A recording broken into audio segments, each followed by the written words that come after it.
Hi there, my name is Michael Roy Turney, and I guess the rumors that Netflix wants to do a documentary, if you will. I don't know why somebody who primarily produces movies would want to do a documentary. We heard that same trash from ABC and NBC, and their documentaries were actually soap operas. But they did well with it. They actually made money from it, as well as my daughter Sarah. So, through her sponsors and what have you, she built a career off of the Turney tragedy. So, regardless, allegedly, the only reason why I even agreed to this is because there's an underlying secondary issue involving my cases. And that's quite simply the fact that since about the mid 90s, right around that area, we have had two very wealthy men and their companies and what have you that wanted to control the American people as well as the government. So they created monsters like CNN and Fox. Now, both of these things have competed. They've both been successful at actually putting in their president, and we just kind of got thrown to the wayside as nothing more than puppets for the puppet masters with all their indoctrinations and 24/7 hype and junk. But anyway, in my case, this time I was contacted by one of the public defenders who wonderfully used a strategy to overcome what has now unfortunately becoming too often news media convictions through mainstream and social media that have led to innocent people like me going to jail. And all done without the need for physical evidence or even sufficient substantial evidence to at least get me incarcerated. Now, the plastic pipe bomb, of course, is a little bit different case. That was just direct tyranny. There was just no question in that. That was a railroad job from the get-go. So, all perpetrated by one of Bill Clinton's appointees, Susan R. Bolton, who is definitely favorable to the opposite side of whatever Trump is, like a lot of women. But in this case, she definitely she committed one of the worst sins that any judge can do on a bench, which is to ignore a very serious Brady violation, which in this case, the Phoenix PD destroyed a video that was being taken of the 2008 serving of the search warrant. Because I had pled not guilty, claiming I didn't have any plastic pipe bombs, this particular video would have shown whether or not they had the material and or planted the plastic pipe bombs in my house, or they didn't.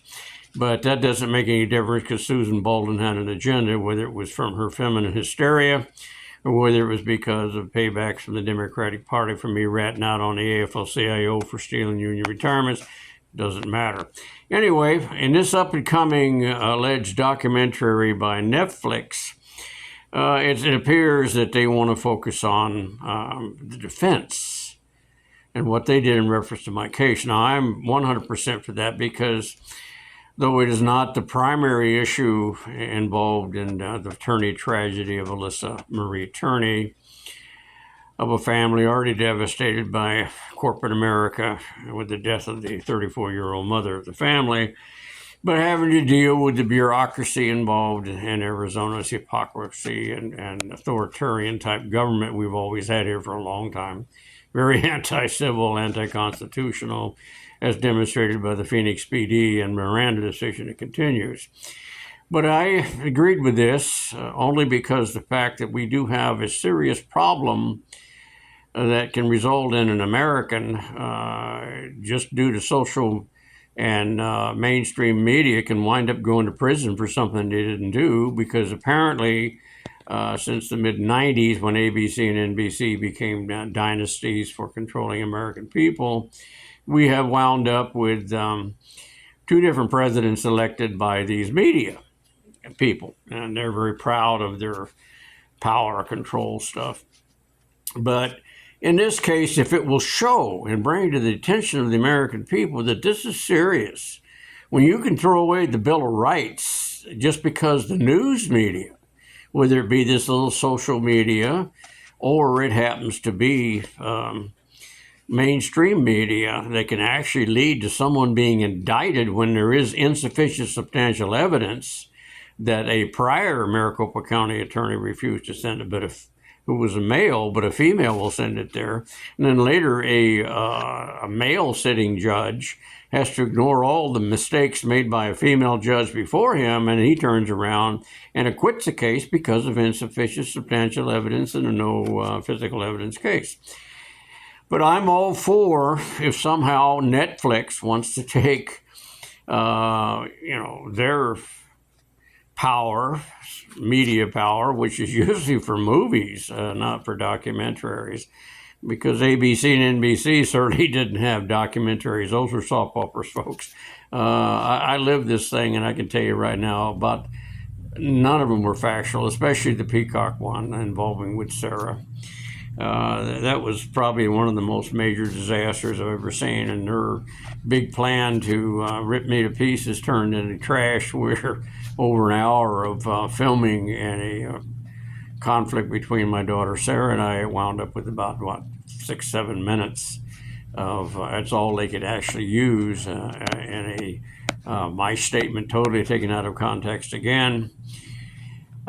So let's see what happens. If this will show, as was told my defense attorneys, that the strategy they use in this, it'd be very, very important, because I don't know how we're going to get back to a level playing field for someone who's suddenly thrown into our criminal justice system solely based on social media, whether it be mainstream or this trash TikTok stuff that did this for me. I don't really think 300,000 signatures on a petition should be enough to have a Maricopa County attorney or any prosecutor to go forth with a case that doesn't have sufficient substantial evidence or any physical evidence.